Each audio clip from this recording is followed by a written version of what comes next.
श्री स्वामी समर्थ। तुम्हा सर्वांचं माझ्या चॅनलमध्ये मनापासून स्वागत आहे। तर बघा, पितृपक्षाला सुरुवात झालेली आहे। या 15 दिवसाच्या काळामध्ये आपल्याला कोणत्या अशा फळांचे सेवन करायचे नाही, फळांसोबत काही भाज्या देखील असतात, ते सुद्धा आपल्याला या काळामध्ये टाळायचे आहे। त्यामागे पितृदोष असेल तर नाहीसा होईल आणि त्यासोबत आपल्या घरावरती लक्ष्मीची कृपा सुद्धा होईल। ही संपूर्ण माहिती मी तुम्हाला आजच्या व्हिडिओमध्ये सांगणार आहे। व्हिडिओ पूर्ण बघा जेणेकरून तुम्हाला संपूर्ण माहिती मिळेल। जर तुम्ही चॅनलवर नवीन असाल तर चॅनलला सबस्क्राइब करायला मात्र विसरू नका आणि व्हिडिओला लाईक करायला मात्र विसरू नका।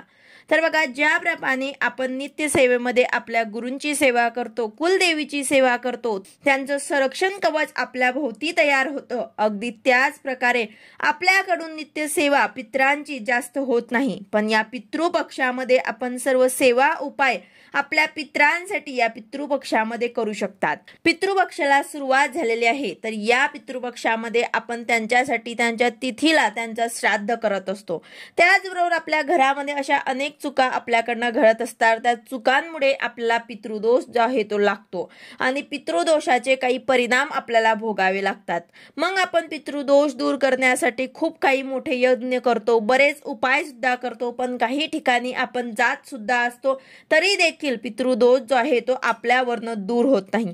कारण पितृपक्षामध्ये आपल्याकडून ज्या काही गोष्टी आहेत किंवा ज्या काही चुका आहेत तर ते आपल्याकडनं झालेल्या असतात आणि त्यामुळेच आपल्याला पितृदोष हा लागत असतो। आणि मग पितृदोष जो आहे तो इतका प्रखर होऊन जातो की छोटा जरी असेल तरी सुद्धा या चुका जर आपण या पितृपक्षामध्ये केल्या असतील तर पितृदोष जो आहे तो प्रखर पितृदोष होत असतो।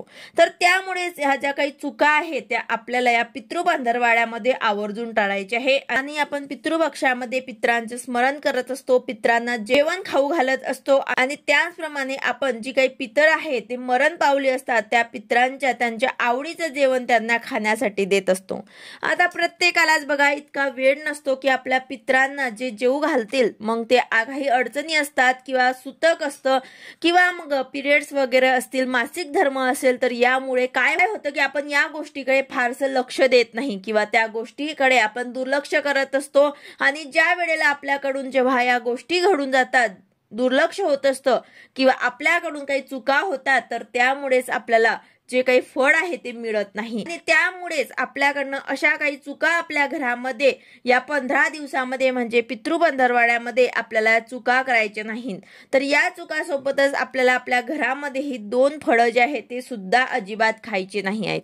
त्याचबरोबर आपल्याला काही भाज्या सुद्धा आपल्याला खायच्या नाही आहेत। या पितृपंधरवाड्यामध्ये आपले जे पित्र आहेत त्यांना सद्गती मिळावी यासाठी आपण अनेक प्रयत्न करत असतो आणि त्यामध्येच आपल्याला आपल्या पितरांसाठी पिंपळाच्या झाडाखाली पाणी टाकणं असेल, त्याचबरोबर आपल्या घरामध्ये पितरांसाठी दिवा लावणं असेल, आपल्या पितरांसाठी रोज जर त्यांना पाणी देत असेल तर त्या पितृपंधरवाड्यामध्ये आपण हे सर्व करत असतो। त्याचबरोबर या पितृपंधरवाड्यामध्ये आपल्याला कापायचे नाही, त्याचबरोबर पितृपंधरवाड्यामध्ये आपले केस सुद्धा आपल्याला कापायचे नाहीत। पितृपंधरवाड्यामध्ये जे हरभऱ्याची भाजी असते, काळे हरभरे जे असतात त्याची भाजी सुद्धा आपल्याला घरामध्ये करायची नाही। त्याचबरोबर आपल्याला या दिवसांमध्ये उडदाची डाळ जी असते ते सुद्धा आपल्याला करायचे नाही। आपल्याकडनं आपल्या पितरांची विशेष सेवा सुद्धा झाली पाहिजे, त्याचबरोबर आपल्या पितरांचा आशीर्वाद मिळावा यासाठी आपल्याला अनेक प्रयत्न सुद्धा करायचे आहे। त्यामधलाच आता ही जी काही महत्वाची चूक आहे ती आपल्याला अजिबात करायची नाही, ते म्हणजेच आपल्याला कोणती 2 फळं आहेत ते चुकूनही या दिवसांमध्ये खायची नाही।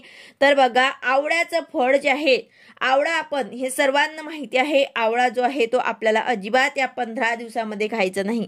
त्यानंतर दुसरं महत्वाचं फळ म्हणजे पियर्स, जे फळ आहे ते सुद्धा आपल्याला खायचं नसतं, कारण ही जी 2 फळं आहेत ती एक नाशपती वनस्पती असते, त्यामुळे हे 2 फळं अजिबात आपल्याला खायची नाहीत आणि आवर्जून या 2 चुका टाळायच्या आहेत। त्या प्रकारे तुम्हाला शक्य होईल ते नियम तुम्हाला आवर्जून या दिवसांमध्ये पाळायचे आहे। सर्व नियम आपल्याला पाळणे शक्य असेल तर सर्व नियम पाळले जातील तर तुम्ही आवर्जून सर्व नियम पाळा, पण यामधून तुम्हाला जे शक्य होईल ते नियम आवर्जून या दिवसांमध्ये पाळून आपल्या पितरांची आपल्याला सेवा करायची आहे।